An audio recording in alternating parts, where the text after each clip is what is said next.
But passing through their midst, he went away. Luke 4:30.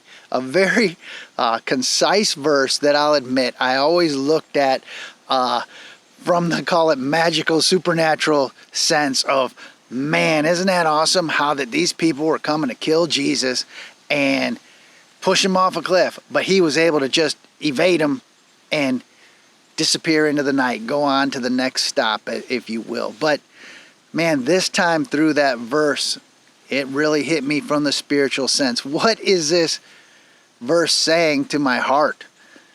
But passing through their midst, he went away. How often is Jesus in your midst, in my midst? Every situation we're in, he's right there. And how often do we force him out?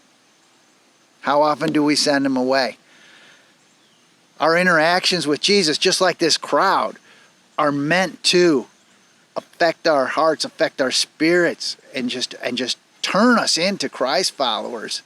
But often we reject him, we turn him away. And he goes on to the next stop. In this case, it's Capernaum, but in our lives, it might just be 10 seconds from now. But every time, we're pushing him out.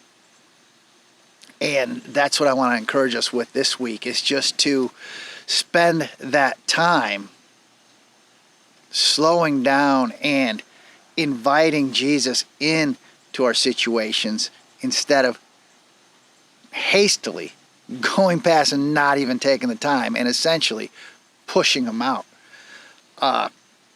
We know that Jesus wants to help us, but he's not going to force himself into our situations or our lives. He wants us to choose. And I mean, whether it be from the first steps of choosing to follow Christ and build a life built on following him and that foundation that he provides, or if it's in the moment, having already chosen to follow Christ maybe many years ago.